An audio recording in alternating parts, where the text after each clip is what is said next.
What's up, guys? Darius, host of Pain Points with Samson. So this is T-Bone, our editor extraordinaire.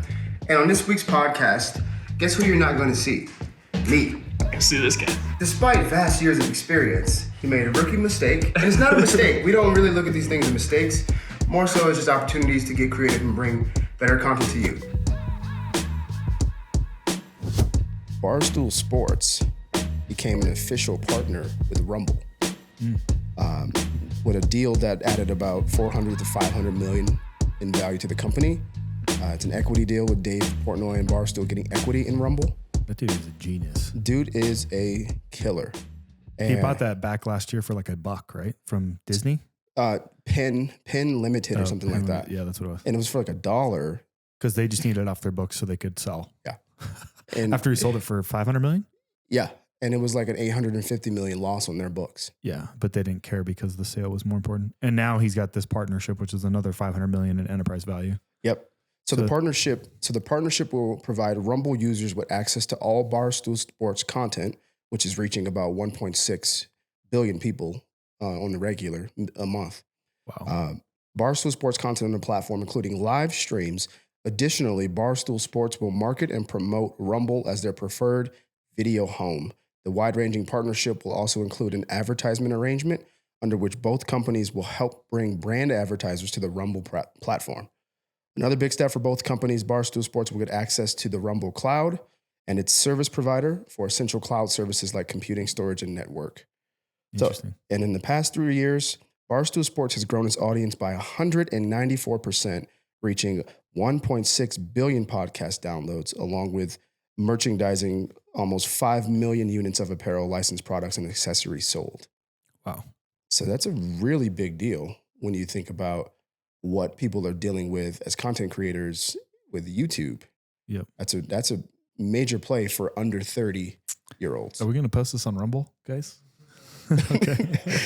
In today's news, we officially have joined Rumble right behind Dave Portnoy and Barstool. I mean, that's a move, right? We've been talking about just like ESPN, the NFL, these legacy companies that are continually doing things the same way.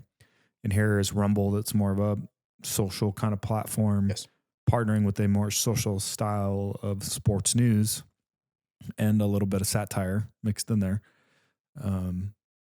It's a pretty powerful and strategic move and probably pretty telling for just the direction that media is going. Yes. And I love the fact that they have a really strong pulse on under 30-year-olds. Yeah. Content creators. You talking about Rumble or talking about Barstool? Barstool, yeah. And so you're now pulling that into a platform like Rumble, whose values appeal to over 30-year-olds. Right. So you got a recipe for some real competition in that streaming platform space. Yeah. So guys, we need to get on Rumble. Okay. We have a Rumble account. Yeah. We are not ready to Rumble though. That's for sure. Yeah. Where's Michael Buffer at when you need him? We're barely finally getting over 5,000 subs on TikTok. We get over, we get below, we get above, we get below. We're going to blame that on communist oppression. It's China. 100%. It's their fault, not our content quality. Yeah. All right. Roger that. But shout out to those guys. That's a major move that we all need to be paying attention to as entrepreneurs. Yeah. So we love In-N-Out. Mm.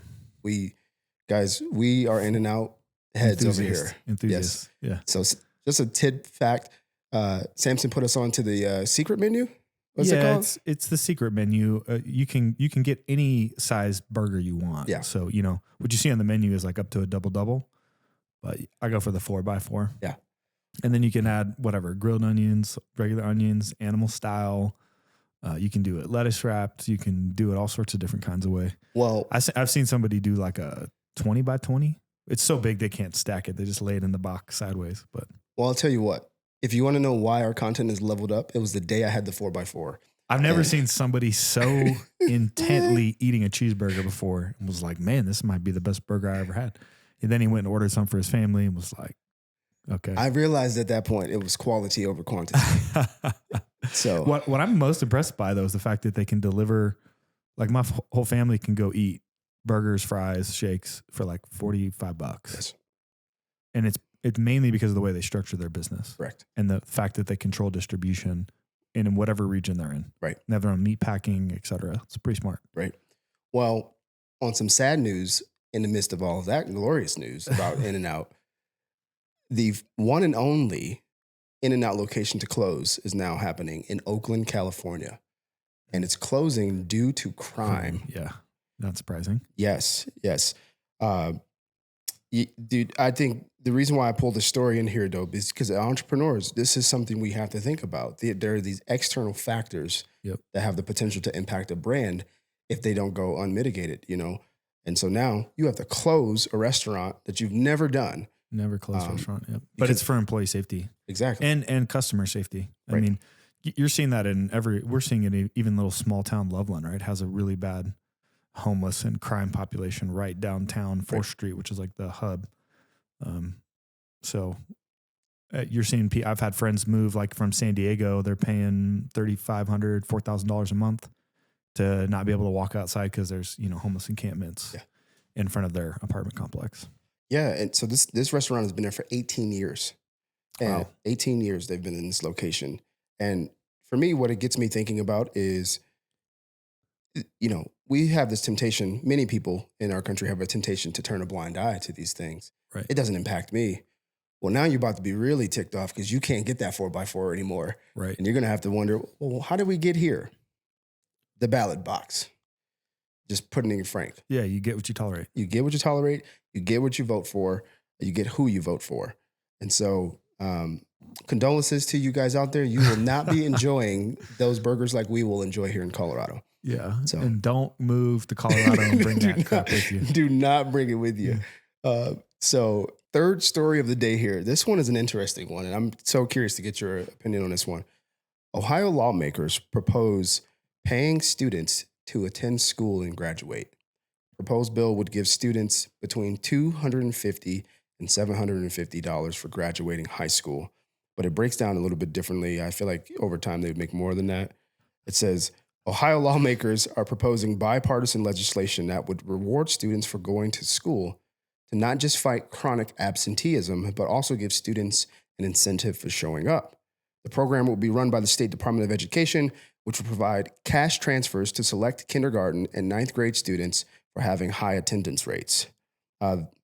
Since the program will be a pilot, only 50% of the students will get payments, while the other 50% will be considered the control group. And just some breakdowns on the program. Every other week, the department will make $25 cash transfers to participating ninth grade students and parents or guardians of the kindergarten students with a 90% or higher attendance rate.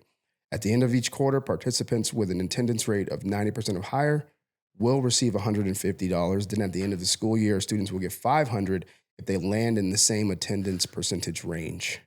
The lawmakers are also proposing a graduation incentive pilot program that provides rewards to high school students from select schools 2024 to 25. So, good idea or bad idea? These people are so stupid. They think that money solves everything. It does not solve the problem. The core problem is grounded in the fact that the traditional school system is not set up well for today's learning environment.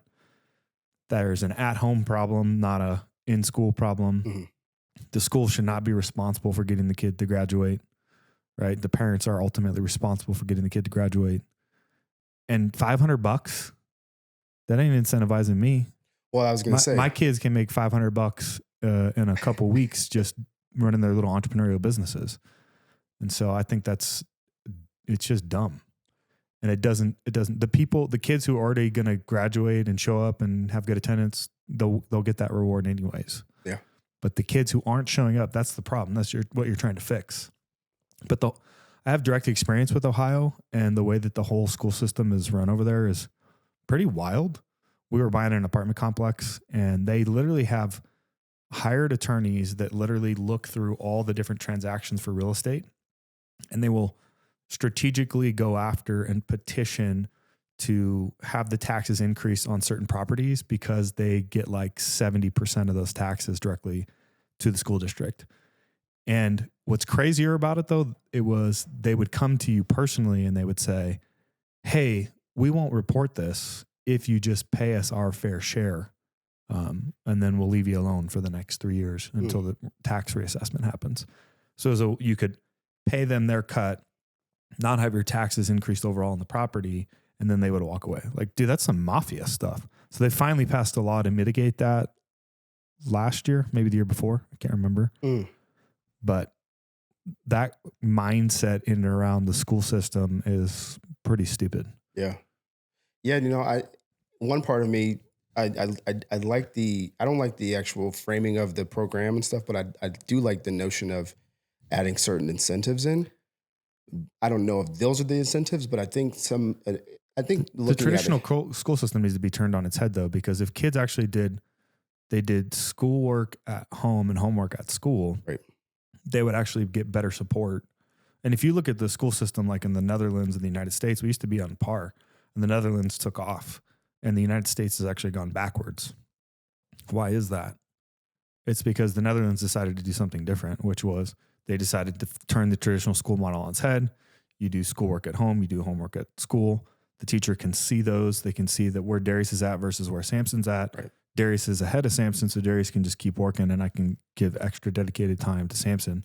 They also spend a lot more time letting these kids be creative and free and play and do things like that.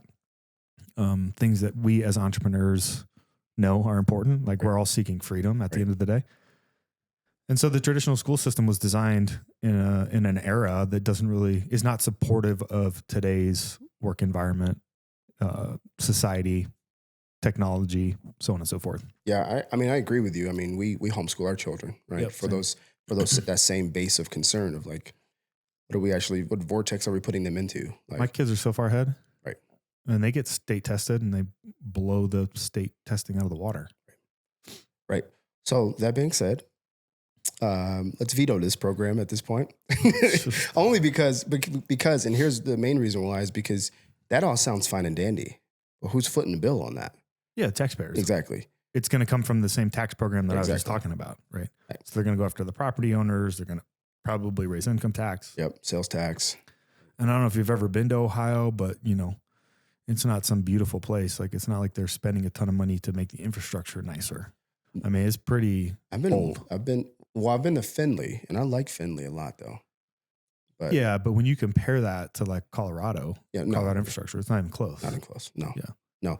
Okay, so scrap this program, Colorado. All you guys out there, scrap this, and instead fix your roads, fix your buildings, get some new computers, fix your traffic lights. Do away with the teachers union. Yeah. Do away with tenure. I'm serious. No, I'm with you. If the system just was more capitalistic and you couldn't bank on tenure, a lot of these problems would be mitigated.